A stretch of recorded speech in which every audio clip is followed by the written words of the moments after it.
Damn. Good. Yep. Hard-fought game. That's a team that makes plays. They mix it up. They play physical. Their guard play. They run downhill. I thought our team fought like crazy. The first game is a hard game for guys.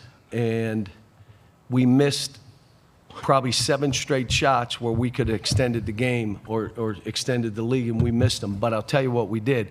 We made every free throw down the stretch we needed to make to keep them at bay. So our out-of-bounds stuff wasn't the best, but we had a big enough lead that it didn't matter. Thank you. Okay, questions, raise your hand. Let us know who you are, who you're with, and wait for the handheld mics to get you. First one to our right. Go ahead. Hi, Tyler Thompson with Kentucky Sports Radio. This is especially for Jacob and Oscar. I know you guys have much, bigger plans in this tournament, but what kind of a relief was it to get this win after last year? Jacob. Yeah, it was a big relief, obviously. I knew what this team was capable of, so we got the job done. So props to my teammates. We all stuck together. Even when they made their runs, we didn't hold our head. We didn't put our heads down. We kept fighting defensively. Oscar had 25 rebounds. That's insane. But we did the little things that won us the game. Oscar. Yes, sir. Say again a question, please. I know you guys have bigger plans for this tournament, but after last year's loss to St. Peter's, what kind of relief was this? How relieved are you to get the win?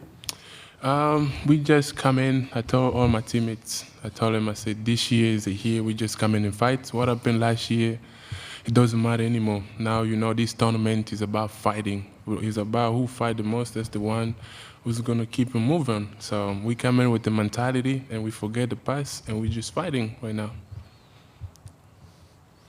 Middle of the room, next question.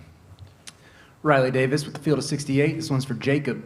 I know you had Bryce tonight as your primary defensive assignment, held him to 7 points, 2 of 9 shooting. What's so tough about guarding him, and what did you do that so effectively contained him? Yeah, Bryce, I love him. Well on my heart. We got so close last year. He's a really good player. It was definitely hard to guard him because he's so physical. And it didn't just take me. It took the whole team being in gaps, being my help, and we just slowed him down. He's a really good player, and it took 5 players to stop him, not just me. Middle of the room. JB Ricks with Spectrum News 1. This question is for you, Coach. Right over here, Coach. What is your description of the dominance that Oscar shows inside the paint on the offensive and defensive end when it comes to the rebounds? Defensively, when he's alert and ready and bouncing, he's really good. When he stands behind a defender, he's not really that good in there, and they just turn and score on him. I don't know why he chooses to do that, because the other guy is really good. But there are times he stops. I'm probably playing him too many minutes. And then he only scored 8 points. He got 25 rebounds. I don't know how many times that's been done in the NCAA tournament. Do you guys know? First time since 1970. Since when? 1970. 70 is 30, 53 years. That can't be right. You know what? That's how old when I watch the Waltons, that's how old that is.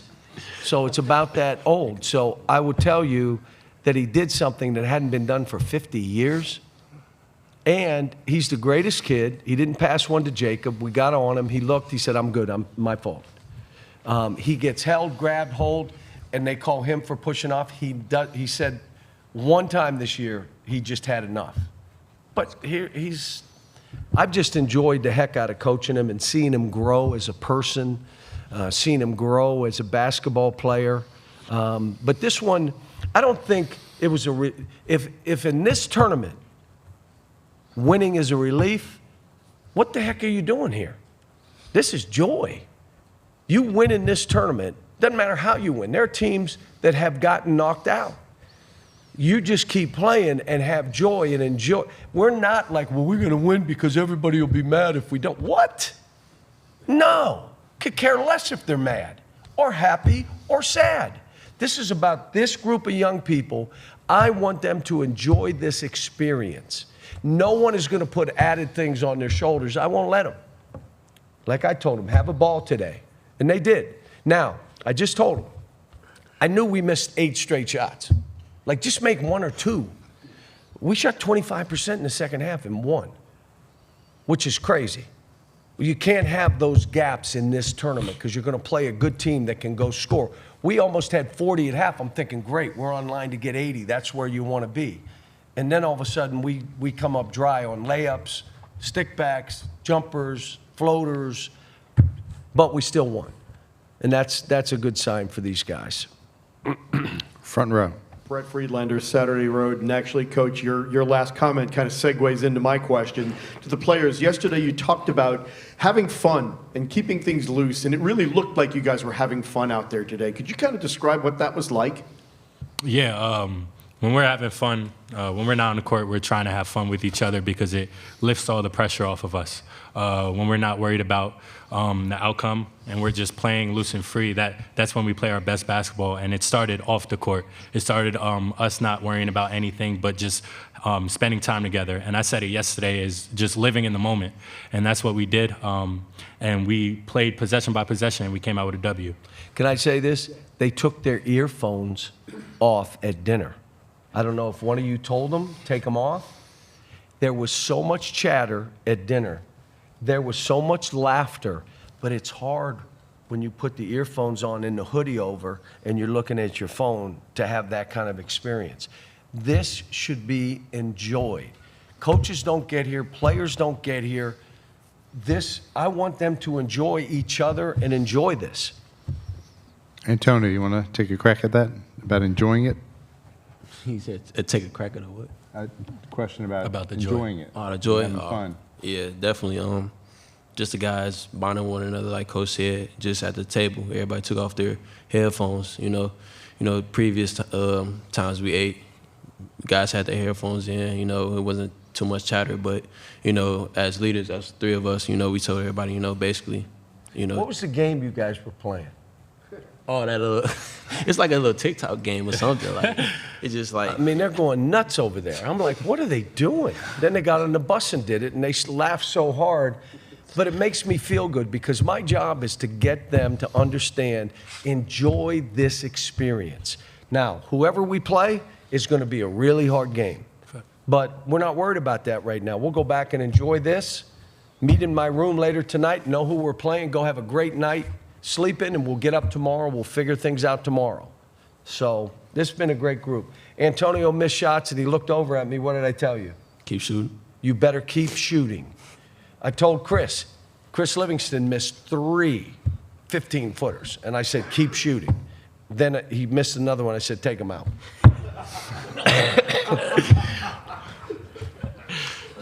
Next question, middle of the room. David Hale with ESPN. John, you mentioned Oscar's impact on the defensive boards, but he also dominated all those offensive boards. I think you had an 18-2 edge in second chance points.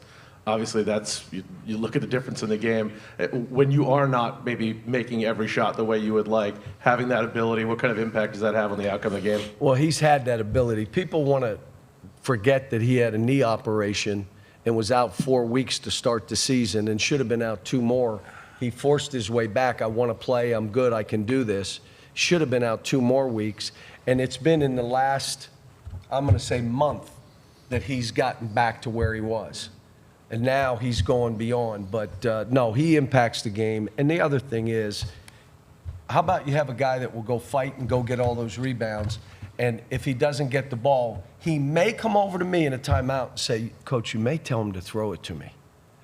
That's the extent. He's not saying anything.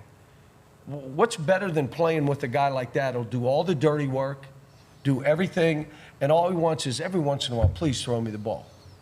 And but his impact, obviously, in the last 2 years has been enormous. On the aisle.